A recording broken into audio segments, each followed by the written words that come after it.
If you're not familiar with sfumato, it is hazy edges. The whole purpose of making these fuzzy edges is that it feels like life. When you see something in reality, you don't see everything clear and sharp. There's not a clear outline and bold marks for absolutely everything that we see.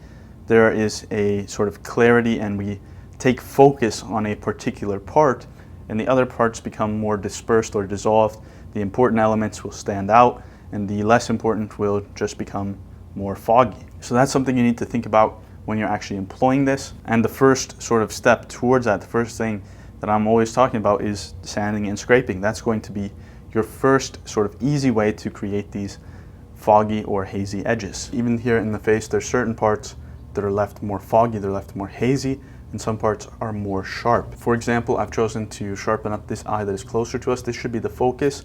So this needs to remain much more sharp, while the eye that is going away from us and is out of focus is going to be left much more hazy. So I can sand over this more and allow this to kind of blend out or become more foggy. Now I'm just going to go over these shadows.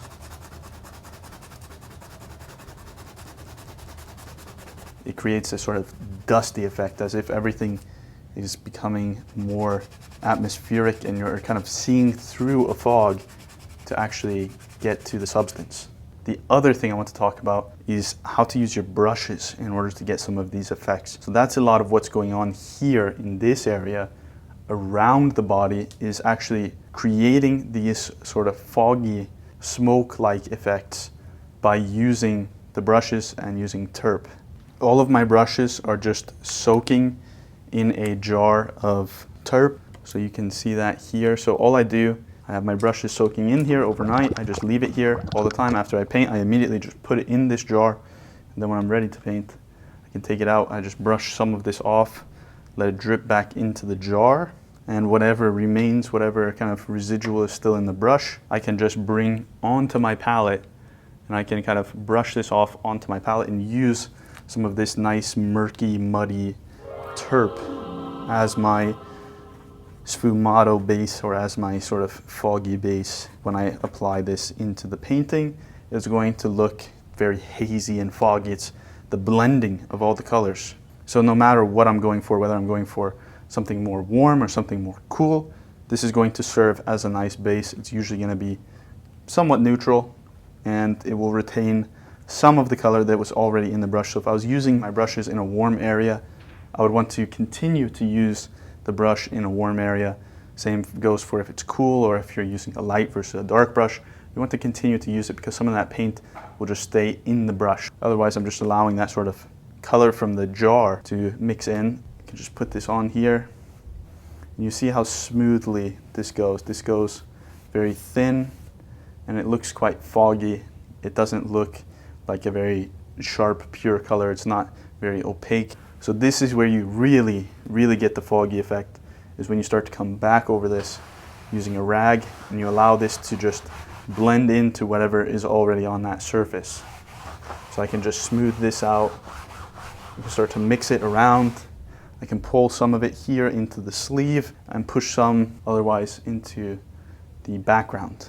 So this is what I've done for the majority of the painting. On top of that, there's a few crucial areas where I just really emphasized the edge. So right here, for example, I really made this bold, cool brush stroke right here. So we would get the sense that there's some kind of smoke or fog back here in the distance. The other crucial lines, of course, are here along the arm and along the body. I just put in some slight indications in the areas where we need to kind of maintain that form. And the same goes for the hair. Right here where we have kind of this more crucial component with the cat, I added the hair just a little bit more sharp, a little bit more clear, so we can see that the cat is pulling on the hair. I even blended some of this background into the cat, and then I allowed for my hand to remain a little bit more sharp right along this edge. So if you want to create something that's going to be very foggy or hazy and it's going to blend together, then the values need to be very similar. Places like right here, this sort of fogginess is almost the same color as what we see in the sleeve. The same goes for parts of the hair. The hair is kind of just blending together. So in order to get that, I can choose a color that's very similar to what I find up here. Then I can just drag this over the surface. So I'm not really using terp right now, but I can pull this into these other areas and I can make it so that way those edges become dissolved. And that's the real key here, is just to get rid of the sharp lines and to get rid of the clarity or the separation between edges. This is one of my favorite effects in the face. If you need to get some softer light or you need a soft highlight, then you can use your finger, go very delicately over the surface like this, and it will blend out more smoothly, so you don't have to be so particular about the exact color that you're adding or about how you're going to mix and how you're going to apply it. You can just go over the surface so that you're not going to make a major change to the surface. Instead, you're just kind of glazing there on the uppermost level. I can do the same with this eye. This eye is one where I can take it a little bit further. So I'll pull some of this warm color, a little bit of the white, and then I can just go over right here, and I can be careful about how I apply this and use my finger to spread this out. And then we're going to create that same sort of foggy effect where we're just allowing these edges to blend together.